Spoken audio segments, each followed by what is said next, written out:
Ito si Mark at ito naman si Peter. Pareho silang nagtatrabaho sa isang kumpanya at pareho din silang may sahod na 15,000 pesos buwan-buwan. Ang madalas na ginagawa ni Mark pagkatapos ng trabaho ay naglalaro lang sa kanyang cellphone at nag-check kung ano ang update sa social media. Ang ginagawa naman ni Peter pagkatapos ng trabaho ay nagbabasa ng mga business books. Gumagamit din siya ng cellphone upang makapanood ng educational videos at makabasa ng mga business article. Aside sa pinagkaiba ng kanilang lifestyle, magkaiba rin ang kanilang ugali sa paghandle ng pera. Si Mark ay hindi nag-iipon. Palagi niyang ginagamit ang dahilan na maliit lang kasi ang kanyang sahod. Habang si Peter naman ay palaging naghahanap ng paraan kung paano kaya siya makakapag-ipon ng 10% sa kanyang income. Patuloy na nagrereklamo si Mark at kung magkano ang kanyang income, yun lang din ang kanyang gastos. Si Peter naman ay patuloy na iniipon ang nakaugalian na 10% ng kanyang income.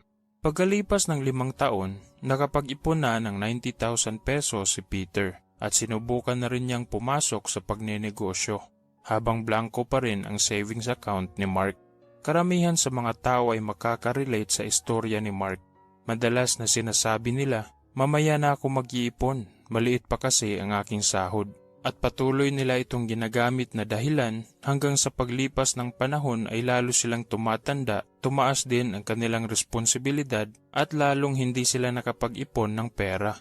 Pero alam mo ba na kahit maliit lang ang kinikita ng isang tao ay kaya pa rin niyang makapag-ipon ng maraming pera?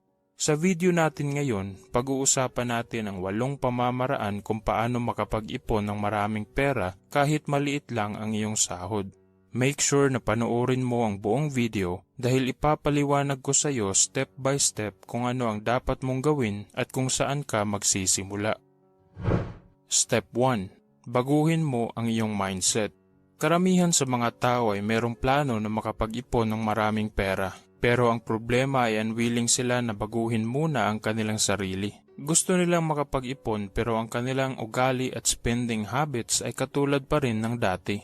Imposible na meron kang maiipon sa ganitong paraan dahil kung patuloy mong ginagawa ang mga bagay na nagdudulot kung bakit wala kang ipon, magpapatuloy lang din na walang laman ang iyong savings account. Sinabi ni Albert Einstein, the definition of insanity is doing the same thing over and over again and expecting different result. Kaya dapat mong tandaan na bago mo matutunan ang pamamaraan kung paano mag-ipon ng pera, dapat ay maging master ka muna sa pag-handle ng iyong emosyon at baguhin ang iyong mindset. Ito talaga ang madalas na kaaway ng karamihan. Nagiging biktima sila sa sariling emosyon at hindi makagawa ng mga mabuting desisyon. Kinalimutan na nila na dapat ay iipunin muna ang 10 to 30% ng kanilang income bago gagastos. At sumasabay na lang sa kung ano ang ginagawa ng karamihan at wala na rin silang awareness kung saan napupunta ang kanilang pera. Kaya bago ka mag-umpisa sa pag-iipon ng pera, dapat ay baguhin mo muna ang iyong mindset. Dahil kung ang iyong mindset ay hindi naka-align sa iyong mga financial goal, napakalaki ng chance na wala ka ring maiipon kahit gustuhin mo man. Step 2. Pay yourself first.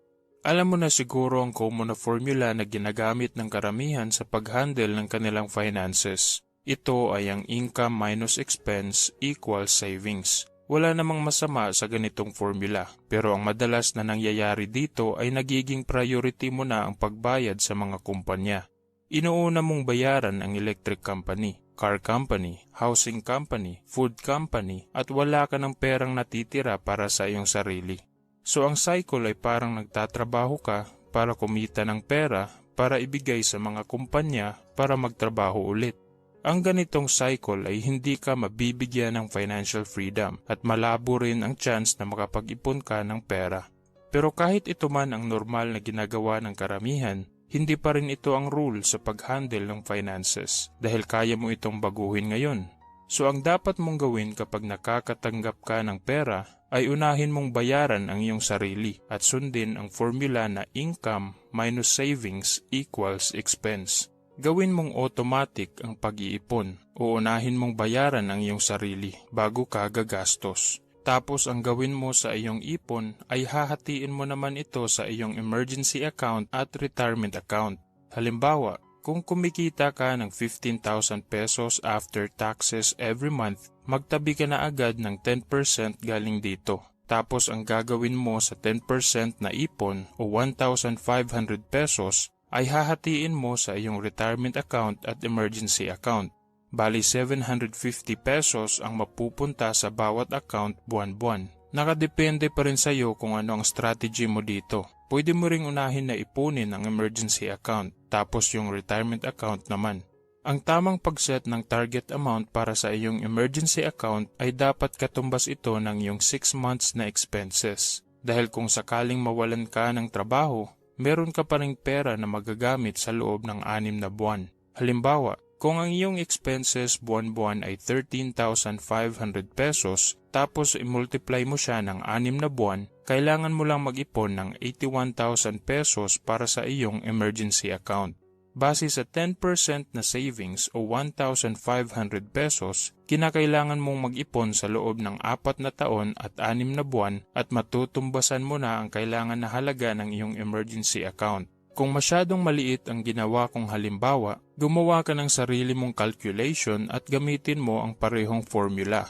Pero aside sa pag-iipon, meron pang ibang paraan kung paano mo maa-achieve ng mas mabilis ang iyong emergency account at retirement account. At pag-uusapan natin yan sa step number 5. Kaya simulan mo ng bayaran ang iyong sarili ngayon dahil walang ibang tao na gagawa niyan para sa iyo kundi ikaw lang. Step 3. Gumawa ka ng budget na magwo-work sa iyo. Ang purpose sa paggawa ng budget ay para malaman mo kung magkano ang iyong total na income, total expenses, at total savings. Maiwasan mo rin na mag-overspend kung marunong kang mag-budget dahil ikaw na ang nagkokontrol kung saan dumadaloy ang iyong pera. Ang mainam na paggawa ng budget ay kapag hinati mo ito sa iyong needs, wants, at savings. Isang sikat na method dito ay ang 50-30-20 rule, na kung saan 50% ng iyong income ay mapupunta sa iyong needs o yung mga bagay na kinakailangan mo para mag-survive, gaya na lang ng pagkain, tubig at bahay na matitirhan. 40% naman ay mapupunta sa iyong wants. Ito naman yung uri ng expenses na optional lang at kaya mong magawa ng adjustments. Gaya na lang ng bagong sapatos, bagong cellphone, pagpunta sa mall at pagbabakasyon. At ang 20% naman ay mapupunta sa iyong savings account. Ito yung emergency account at retirement account na pinag-uusapan natin kanina. Pero kung nagsisimula ka pa lang sa proseso, pwede mo itong gawing 50-40-10.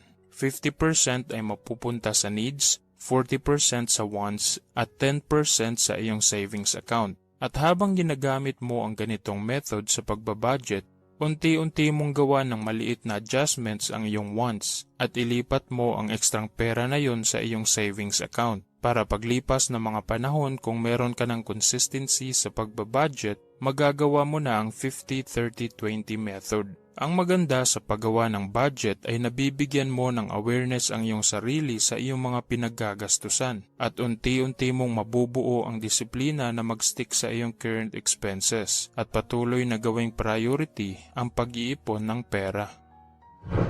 Step 4. Mag-track ka ng expenses at gumawa ng adjustments. Pagkatapos mong gumawa ng budget at sundin ang 50-40-10 budgeting method, itatrack mo naman ang iyong expenses. Isang madaling paraan sa pag-track ng iyong expenses ay kapag gagamit ka ng expense tracker na app sa iyong cellphone. Pwede ka rin gumamit ng spreadsheet o di kaya isulat mo ito sa isang papel. Pero para sa akin, mas okay na ang paggamit ng app.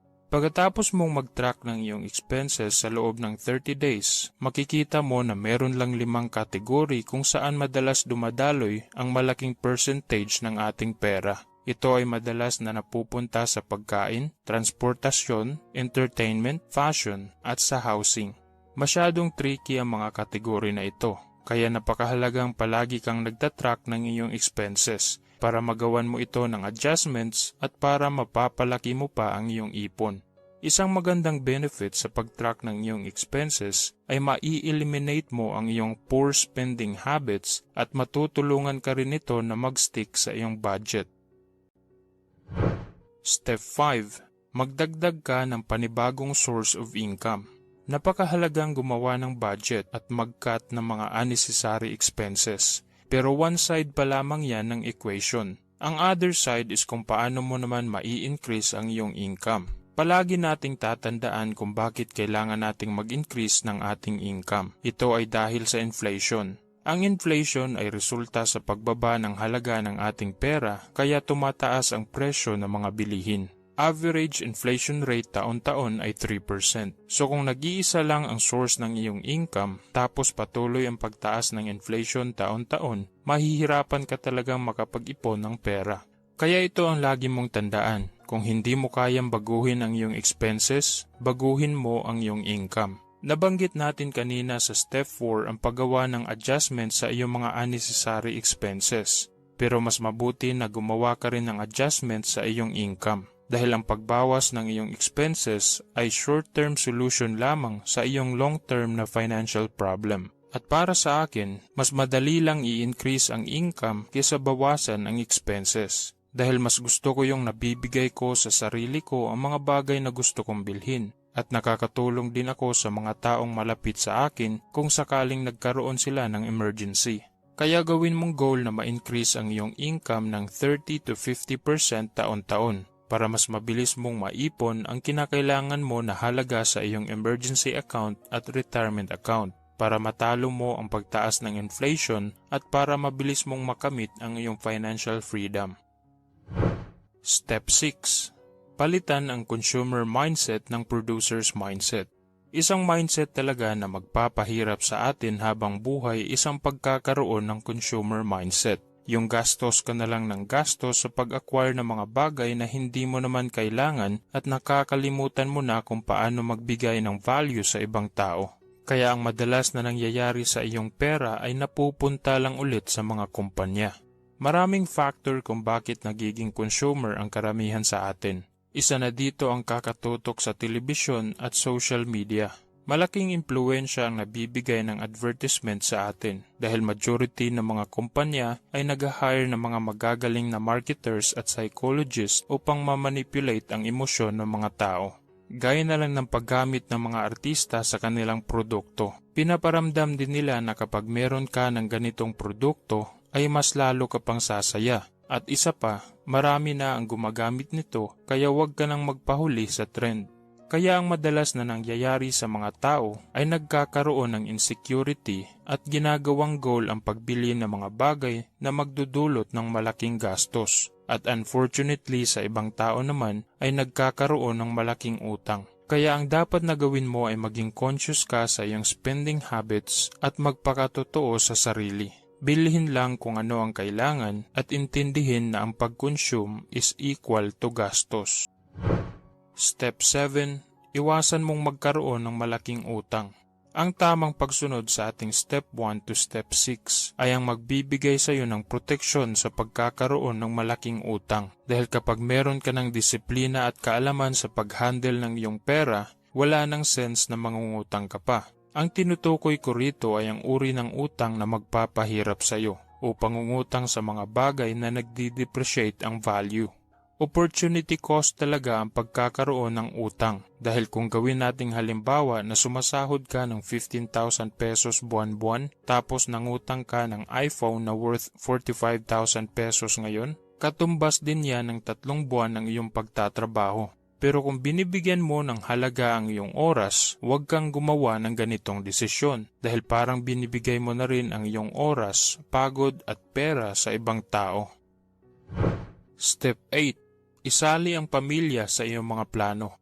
Ang tagumpay sa kahit anumang plano ay nakabase talaga sa suporta at kooperasyon ng mga taong kasali, especially ang ating pamilya. Mararanasan nyo talagang magkaroon ng malaking pagsubok sa pag-uumpisa ng iyong financial journey. Pero bilang isang pamilya na nagkakasundo sa isang plano, sabay-sabay nyo ring mahahanapan niya ng solusyon. Ang gawin mo para maisali mo ang iyong asawa at mga anak ay kumbinsihin mo sila sa iyong mga plano. Una mong gagawin ay sabihin mo sa kanila kung bakit gusto mong mag-ipon. Dapat ay meron din silang vision na katulad sa iyo para maintindihan nila kung ano man ang gusto mong mangyari. Tapos ipaliwanag mo na goal mong makapag-ipon ng ganitong halaga sa susunod na taon. Ganito ang halaga na dapat nyong maipon buwan-buwan at kung ano ang dapat nyong gawin para ma-achieve nyo ito. Sabihin mo sa kanila kung bakit kailangan nyong mag-budget, ano ang mga expenses na dapat tanggalin at maghanap din ng mga business opportunity na pwedeng pasukan. Bilang isang magulang, nabibigyan mo rin ng magandang influence ang iyong mga anak sa ganitong activity at magiging advantage na rin nila ito sa kung paano nila i-handle ang kanilang finances sa hinaharap.